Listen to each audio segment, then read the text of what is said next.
라이브를 한번 따볼게. 자, 여러분, 지금 이슈가 되는 게 하나 있어요. 뭐냐. 자, 여러분도 알고 있는 계엄령 선포라는 게 있죠.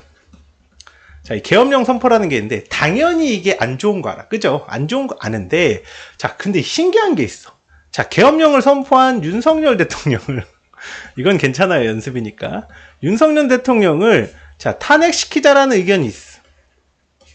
자, 탄핵을 찬성하자라는 의견이 있는데, 반대 의견도 있습니다. 이거에 반대하는 의견이 있어. 탄핵을 반대하는 의견도 있어. 그러면 사실 당연한 얘기지만 마치 내가 편의점에서 일하는데 자, 어떤 새끼가 칼을 들고 왔단 말이에요. 그래서 내가 경찰한테 신고해가지고 큰 피해 없이 막았어. 그랬는데 자, 다시 그 사람이 칼을 들고 오지 않을까라는 두려움이 있잖아요. 그러니까 어떻게 이 사람을 신고해서 경찰한테 체포라든가 감옥을 보내든가 그러고 싶어. 그죠? 자, 그런데 이 탄핵 반대하는 사람들은 그 사람을 체포하는 거에 대해서 반대하고 있는 거잖아요. 그러면서 이야기하는 문장이 뭐냐면 질서 있는 퇴장이라는 걸 강조합니다. 물론 정치적인 문구가 들어가 있는 거긴 한데, 이런 식으로 표현을 한단 말이야. 이런 식으로 표현을 한단 말이에요. 자, 그러면 왜 국민의힘이라는 정당이랑 그 다음에 그 지지자분들은 왜 탄핵을 반대하는 의견이 있는 걸까? 제가 지금 이 영상을 찍는 이유는 그거를 한번 이해해보자라는 내용이다. 근데 사실 제가 이런 게 낮에 문득 뭔가를 하나 보다가 그냥 탁 떠올랐어. 문득 영상을 하나 보다가 딱 떠올랐어요. 자, 뭐였냐면 그냥 별거 아닙니다. 자, 제가 딱 보고 있는데 자, 유튜브 쇼츠에 그 예전에 유명했던 이 침착맨님이 이 만두콘이라고 이제 포켓몬 게임에서 이 만두콘이라고 하는 그 포켓몬 친구를 키워서 이 우정과 그 다음에 이 뭐랄까 승리, 진짜 낭만 있는 승리를 보여주는 걸 딱 보였는데 이제 이게 어떤 내용이냐면 이제 나폴리 마피아님이랑 이제 흑백 요리사 나왔던 나폴리 마피아님이랑 인터뷰하는 거에서 딱 나왔던 거였어. 근데 이게 진짜 그 뭐라 그래야 되지? 이 감동의 스토리거든요. 이게 진짜 이게 낭만이야. 이게 낭만이에요. 그죠? 이게 낭만이야. 그래서 진짜 그 뭐라고 표현해야 되지? 진짜 뭐라 그러지?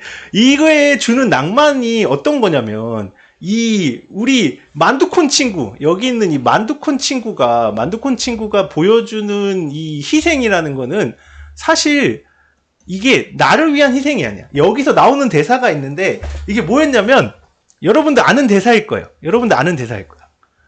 만두콘은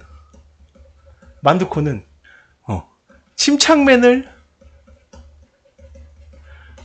슬프게 하지 않기 위해서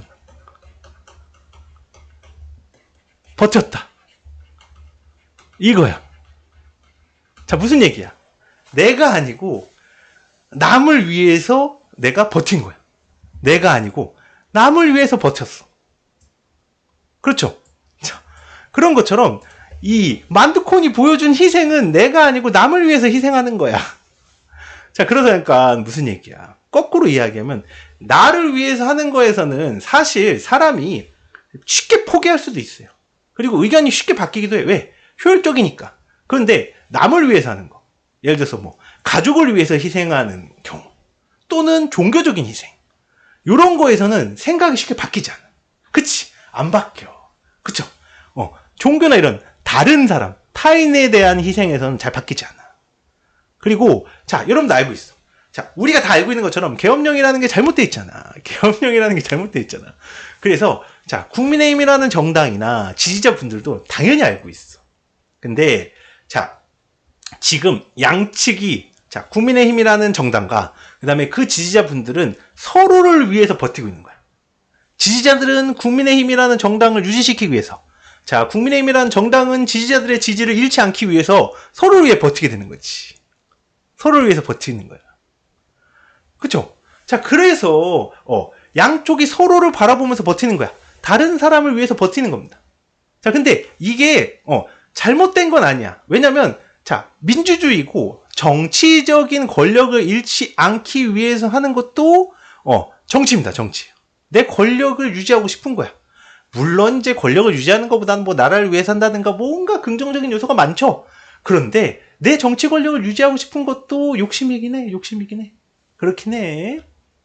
자, 요런 것처럼 나랑 남이 달라. 그런데 틀렸다는 아니라는 거지.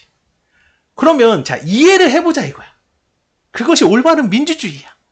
이게 이제 교과서상에서 나오는 정치 행위나 올바른 민주주의에 해당되는 거긴 해요. 물론 이제 사람마다 의견이 다를 수는 있어요. 그죠? 그런 것처럼 자, 우리가 오늘 지금 해야 되는 건 이거지. 자, 탄핵을 반대하는 사람들. 그쵸? 이 탄핵을 반대하는 사람들이 있어. 이 사람들을 이해해보자라는 거지. 이해해보자라는 거지. 이해해보자라는 거지. 한번 생각을 해보자 이거야. 잘못된 거야. 그러니까 사형수여도 뭔가 이 연쇄살인마여도 이해해보는 거예요. 이 사람들이 무슨 생각을 가지고 있는지. 왜? 그렇지 않으면 힘들어. 이해해봐야 돼. 최선의 노력을 해야 돼요. 이것이 민주주의예요. 이게 민주주의입니다, 여러분. 자, 탄핵을 찬성하는 측의 주장은 뭐 말할 필요가 없어. 잘못한 놈 나가라 이거야. 어디 헌법을 위반해, 법을 위반해 이거잖아. 그렇잖아요. 자, 그래서 그 찬성 측 주장은 사실 크게 볼 필요 없어. 그냥 정의로운 거야. 오케이, 됐어. 자, 그런데 자, 이 한 가지 덧붙여서 생각해 볼 때, 자, 이 제가 설명하고 싶은 건 이거예요. 제가 이제 또 역사를 가르치잖아요. 이 계엄령이 가지고 있는 거 있잖아. 이 계엄령이 가지고 있는 무게감을 생각해야 되는데, 솔직하게 얘기할게. 탄핵을 반대하시는 분들은 이거의 무게감을 좀 생각을 못하는 것들이 있어요. 왜냐면, 자, 우리가 계엄령이라는 걸 딱 생각했을 때 떠올리는 아이콘들이 세 분 있습니다. 세 분 있어요. 자, 누구? 하나는 이제 1950년대 대통령을 했었던 이승만 전 대통령이 있고, 그 다음에 또 하나는 박정희 전 대통령이 있고, 그 다음에 이제 라스트로 가장 최근에 계엄 선포랑 연결되어 있는 계엄 사령관이었던 전두환 전 대통령이 있습니다. 그리고 요 세 명을 이야기할 때 결국엔 따라오는 키워드는 독재예요, 독재. 독재예요. 자, 그래서 기본적으로 역사를 배웠던 아니면 그 시대를 경험해봤던 모든 사람들이 계엄령이라는 걸 들었을 때 같이 나오는 그 단어가 뭐냐? 독재입니다, 독재. 그리고 솔직하게 이야기하면 우리나라는 독재에 알러지가 있는 게 맞아요. 이 알러지는 좋은 알러지죠. 상한 음식을 먹으면 우리 알러지가 올라오는 것처럼 독재에 반대하는 민주주의니까. 그리고 우리나라는 놀랍게도 이미 4.19 혁명, 그 다음에 광주 5.18, 그리고 이 1987년 6월 항쟁까지 시민들의 혁명을 통해서 지금의 민주주의 정부를 구성한 나라예요. 민주주의 시민혁명이 여러 차례 일어났고 심지어 그게 2차례나 성공했던 나라입니다. 그러다 보니까 대다수의 사람들이 느끼는 계엄령이라는 거는 기본적으로 어떻게 생각한다? 독재라고 생각한다. 독재로 연결된다고 생각한단 말이에요. 독재로 연결된다고 생각한단 말이에요. 자, 그래서 제가 지금까지 여기 앞에서 이야기했던 거는 탄핵을 반대하는 사람을 이해해보자라고 했는데 계엄령이 잘못됐다라는 거에 대한 설명을 하고 넘어가는 겁니다. 자, 그러면 탄핵을 반대하시는 분들은 대체 어떤 걸로 연결이 되는 건지 한번 보자 이거야. 자, 다시 이제 돌아와서. 자, 일단 하나가 있습니다. 하나는 아까 제가 계엄령 이야기했을 때 계엄령이라는 것이 갖는 부정적인 이미지랑 똑같아요. 탄핵에 대해서 부정적인 이미지. 탄핵이 가지고 있는 부정적 이미지. 요게 있습니다. 요게 있어요. 자, 이게 없다고 할 수는 없어. 자, 우리나라에서 3차례 탄핵 시도가 있었고, 이제 이제 세 차례는 아니죠. 이제 이번에 저기 되는 거니까 당연히 탄핵이 된다고 얘기하고 있네. 그건 아닙니다. 자, 어쨌든 과거에 이제 2차례에 걸쳐서 탄핵 시도가 존재했죠. 이번 이제 탄핵 표결까지 하면 3차례까지이지만, 자, 어쨌든 둘 다 통과돼서 한 번은 가결됐고 한 번은 이제 부결됐었죠. 자, 근데 이 탄핵이 가지고 있는 부정적 이미지라는 걸 어떻게 보시면 되냐면, 자, 그냥 이런 거예요. 자, 부정적인 단어야. 예를 들어서 욕설에 대해서 부정적인 뉘앙스가 있는 것처럼, 예를 들어서, 이거 욕하면 안 되지 않나, 유튜브는? 아무튼, 예를 들어서, 어유, 우리 똥강아지라고 하는 건 긍정적인 용어긴 하잖아요. 근데, 어유, 우리 강아지, 는 부정적인 적이란 말이야. 그래서 기본적으로 단어가 가지고 있는 부정적인 뉘앙스라는 것은 반드시 존재해요. 왜냐하면 탄핵이라는 것 자체가 대통령을 쉽게 얘기하면은 마치 정변처럼 제거하는 이미지인 거지. 기본적으로 단어가 갖는 뉘앙스가.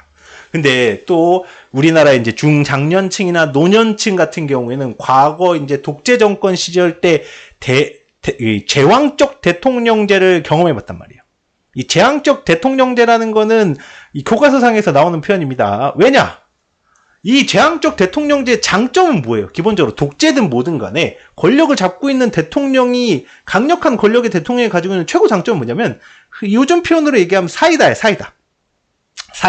자, 무슨 얘기냐? 강력한 1인 독재 체제이기 때문에 내가 명령하면 마치 왕이 명령하듯이 한 방에 쫙 해결돼. 그래서 어떻게? 자, 과거로 따지면은 삼총교육대 같은 것들. 그죠?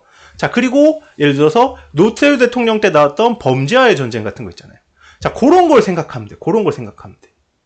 그래서 기본적으로 과거로 생각해 봤을 때, 예를 들어서 지금 뭐 제가 사진을 하면 좋겠지만 간단하게 이렇게 볼 때, 우리 야인시대도 나왔던 이정재 있잖아요. 요때 요런 사진들 생각해 보면 되지. 요런 것들. 나는 깡패입니다. 국민의 심판을 받게 둡니다. 이런 것들. 자, 이런 거를 박정희 정부 초창기 때 했었던 이유가 뭐였냐면 간단해. 시민들이 좋아해요. 자, 심지어 이 전두환 정부 시절에 삼청교육대 있잖아요. 그것도 시민들은 긍정적인 이미지를 가지고 있습니다. 왜냐면 나는 정상적인 생활을 하기 때문에 난 잡혀갈 리가 없어 라고 생각한단 말이에요. 실제로 제가 학원에서 이제 이걸 이야기하면서 많이 이야기하거든요. 근데 삼청교육대나 이런 거 이야기하면요, 좋아하는 애들이 있어요. 실제로. 왜냐면 나는 정상적으로 활동하고 나는 불법적인 일을 나쁜 일을 저지르지 않는 사람인데 나쁜 사람들 다 잡아간대. 좋은 거 아닐까? 라고 생각하는 경우가 있지. 자기가 잡혀갈 거라고는 생각을 안 하고. 어쨌든 이제 말이 늘어지다 보니까 짧게 줄이면, 자, 이 왕에 가까운 제왕적 대통령제가 가지고 있는 제왕적 대통령제의 인물이 탄핵 처벌받는 거에 대한 마치 뭐랄까, 우리가 과거의 역사에서 배웠던 반역이라든가 정변이라든가 이런 거 있잖아요. 그런 거에 대한 부담감이 있는 거죠. 자, 그래서 어떻게 해요? 이거에 대해서 마치 내가 반역자가 된 것 같은 부담감을 느낄 수 있어요. 그래서 실제로 계엄령 선포 이후에 이루어진 여론조사에서 보면 이제 전남 광주 지역에서도 탄핵을 부정적으로 보는 뉘앙스가 한 18%에서 20% 정도 여론조사에서 나오기도 했었단 말이에요. 그런 것처럼. 근데 이런 이제 부담감이나 피로감이 분명히 존재하기 때문에 탄핵에 대한 부정적인 뉘앙스는 분명히 존재한다. TK도 비슷했습니다. 비율이. 처음 나왔던 여론조사상에서는 TK도 비슷하게 나왔었어요. 근데 거기서 이제 좀 낮긴 했지. 자, 그다음 두 번째는 뭐냐면요. 간단합니다. 자, 여러분들 아는 거예요. 자, 정치는 뭐다? 정치는 최악보다는 차악을 선택하는 거잖아요. 그런데 탄핵을 반대하는 사람들이 주장하는 핵심은 뭐야? 최악이 계엄 선포가 아니다 이거지. 이게 아니라 이거예요. 뭐다? 계엄 선포가 아니고 이재명이다. 이재명 대통령이다. 근데 저는 솔직히 이걸 되게 우습게 생각해. 저는 조금 아이러니하게 생각하는 게 뭐냐면, 아니, 왜 대통령에 당선될 거라고 생각하는 거야? 이기면 되잖아. 결국에 핵심 키워드는 이거예요. 야, 내가 봤을 때는, 자, 이게 이거예요. 탄핵을 반대하는 사람들이 이야기했을 때, 내가 봤을 때는 이재명이 대통령 되는 상황이 가장 최악이야. 그래서 계엄을 선포한 윤석열 대통령이 차라리 자리를 지키고 탄핵을 안 당하고 자리를 지키고 있는 게 차악이야, 이건 겁니다. 뭔 얘기야? 자, 이분들 기준으로는 차악은 누구야? 윤석열 대통령이 유지하는 거지. 최악이 누구길래? 이재명 대통령이길래. 그래서 그런 겁니다. 그러니까 어떻게 해? 자, 정치 문구를 제가 이야기했잖아요. 정치는 뭐다? 최악보단 차악을 선택하는 거다. 자, 그러면 이분들 입장에서는 어떻게 되는 거다? 나는 지금 정치적인 판단에 의해서 뭘 하고 있어? 차악을 선택한 거야. 왜? 최악은 뭐다? 이재명 대통령 당선이기 때문에 나는 그걸 막기 위해서 탄핵을 반대하는 거다. 이분들은 이게 올바른 정치적 선택이라는 겁니다. 뭐야? 이걸 선택하는 게 올바른 선택이라는 거라니까? 이렇기 때문에 탄핵을 반대하는 겁니다. 심플하죠? 이분들이 봤을 때는 이게 더 최악이라니까? 이건 절대 되면 안 된다 이거야. 그러니까 차라리 탄핵을 반대하겠다라는 거지. 그러니까 결국 핵심은 그거예요. 그러니까 제가 아까 살짝 그 편의점 이야기했죠. 편의점 이야기하는데 이렇게 생각하시면 돼. 자, 내가 편의점 아르바이트를 하고 있는데 칼든 놈이 들어왔다고. 칼든 놈이 들어와서 돈 내나 했어. 근데 내가 뭐 경찰 그 배를 누르고 해가지고 제압을 했어. 내가 피해가 없게. 자, 그러면 이제 무슨 생각하겠어요? 아, 저 미친놈 저거 깜빵 가야 되는데 생각을 하잖아. 근데 지금 뭔 얘기하고 있는 거야? 담배 사러 오는 전과 4범 범죄자가 더 위험하다 이거야. 그러니까 왜 이 사람을 전과 4범을 안 잡아가냐라고 이야기하는 거지. 자, 근데 사실 여기에 하나 더 있습니다. 자, 실리적인 판단이 하나 더 있어. 자, 이거는 정치적인 판단인 거고 실리적인 판단을 하나 덧붙이면 어떻게 되는 거냐면, 자, 이재명 후보랑, 자, 봅시다. 야당의 대통령 후보가 있어요. 크게는 이재명 후보가 있을 거고, 그 다음에 이제 비례정당 중에서 이제 조국 후보 정도가 있는 거지. 이렇게 보면. 오라, 후원 감사합니다. 자, 그래서 기본적으로 보면, 자, 이재명과 조국이라는 두 명의 야당 대통령 후보가 있는데, 이재명 후보는 재판 결과를 앞두고 있죠. 길게 보면 6개월 정도가 남았다 그래요. 자, 조국 후보는 좀 더 짧습니다. 곧 결과가 나와요. 곧 결과가 나옵니다. 자, 그렇게 되니까, 자, 그럼 여기서 보면, 자, 탄핵을 반대하는 세력 입장에서는 이재명 대통령 되는 게 최악이야. 자, 그러니까 어떻게, 그걸 막고 싶어. 근데 뭘 믿겠어요? 재판 결과에서 유죄 선고가 나올 거야. 그래서 피선거권 박탈당해가지고 대통령 후보로 이재명 당대표가 못 나오는 거야. 더불어민주당 당대표가 못 나오는 거. 그 상황까지 버티자인 거지. 근데 저는 그런 생각도 해요. 왜 이재명 탄핵이 이후에 이재명 당대표가 당연히 단성이 될 거라고 생각하는 걸까? 그러면 거꾸로 이야기합시다. 그러면 이재명 당대표가 나와서 당선이 됐다고 쳐. 그럼 그걸 당선시킨 사람은 누구야? 결국에는 계엄령을 선포한 본인 아니야? 저는 약간 무슨 생각 들었냐면, 뭐 교통사고든 뭐든 간에 무언가 했을 때 사고를 냈어. 근데 사고 낸 다음에 최악의 변명이나 이제 피해자들이 싫어하는 내용이 뭐였냐면, 저 지금 가족이 있어요. 제 가족을 먹여 살려야 되는데 제가 지금 뭐 감옥에 가면 가족들이 다 굶어요. 이런 것들. 마치 그렇잖아. 원인을 제공한 사람이 그 결과가 싫다고 원인을 제공한 사람이 그 결과 바꿔주세요라고 이야기하는 것처럼 생각을 하는 거니까. 아니, 결국에는 이런 상황을 만든 게 본인인데 왜 본인이 책임을 안 지는 거야? 그런 건 이제 답답한 거지. 그러니까 기본적인 순서 개념이 뒤틀려 있는 건 맞아요. 근데 이제 정치적 판단을 우선시 둔다면 그렇게 볼 수도 있죠. 볼 수도 있죠. 그리고 이게 약간 좀 다른 건데, 여러분, 질서 있는 퇴장이라는 문구 있잖아요. 이거 굉장히 잘 포장되어 있지 않습니까? 질서 있는 퇴장이라는 문구? 그렇지 않아요? 굉장히 뭔가 그 단어 자체가 매력적이잖아. 그렇지. 예전에 그 손학규 의원이 지금 이제 의원이 아니지만 이 정치인 손학규가 과거에 이제 대통령 후보 경선에 나왔을 때 저녁 있는 삶이라는 이 슬로건, 대선 슬로건을 내세웠었는데 지금도 쓰이고 있죠. 손학규라는 인물은 잊혀졌는데 저녁 있는 삶이라는 이 문장은 여전히 쓰이고 있어요. 기사에도 쓰이고 뭐 광고 문구 같은 데서 쓰이고. 자, 마찬가지로 이 질서 있는 퇴장이라는 것이랑 탄핵이라는 단어 문장이랑 봤을 때 당연한 얘기지만 이게 좀 더 느낌이 있는 거지. 좀 더 느낌 있는 거지. 그렇지. 좀 더 느낌 있는 거지. 뭐 잠깐 얘기가 나와서 그런 거지만 채팅에서 나온 거 본데 기본적으로 그거죠. 우리가 대통령을 뽑은 건 맞아. 자, 그런데 그 대통령이 지금 잘못해서 이 직무정지를 시켜야 되는 건데 그 직무정지를 시키려고 하는 그 대통령이란 대상이 예를 들어서 자신의 권한대행을 임명한다? 그럼 그거를 국민이 임명해주거나 한 게 아니잖아요. 그래서 이 말이 안 된다는 얘기고 질서 있는 퇴장이란 그렇죠. 시간이죠. 근데 그 시간이라는 게 아까 위에서 얘기한 것처럼 이재명과 조국의 재판 결과를 기다리는 것과 그 다음에 국민의힘이 내부적으로 수습할 수 있는 시간이 필요했던 거야. 수습할 수 있는 시간이 필요했던 거야.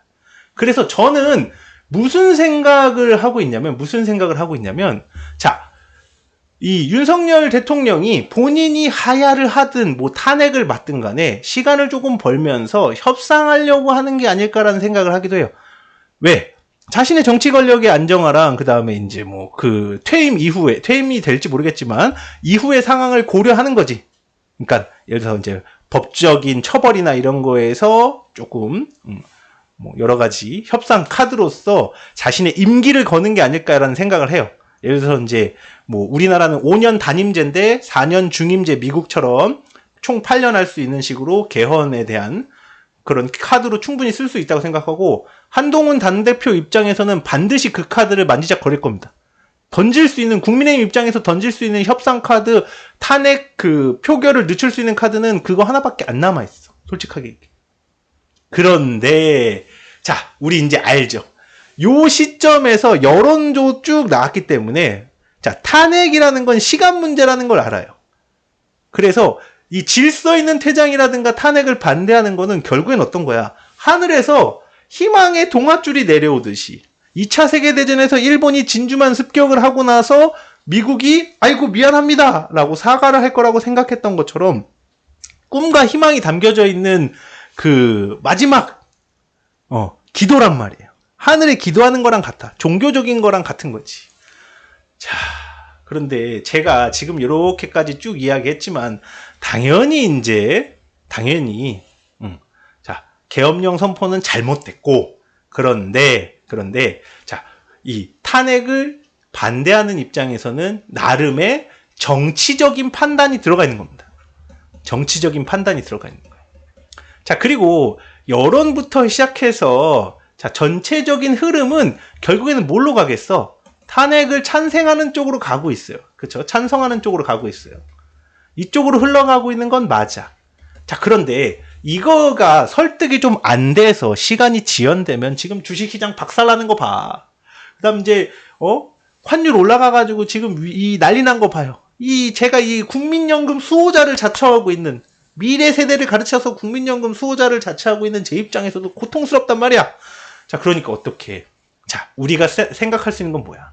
자, 우리 협상이라는 걸 해보면 어떨까? 근데 이 협상이라고 그러니까 좀 그렇잖아요. 그러니까 어떻게? 교과서에 나와 있는 표현을 써봅시다. 어떻게? 우리 정치합시다. 정치합시다. 자, 무슨 얘기냐? 자, 중학교 1학년 사회 교과서에서 보면 사회 과목에 정치라는 단어가 나옵니다. 정치라는 단어가 나와요.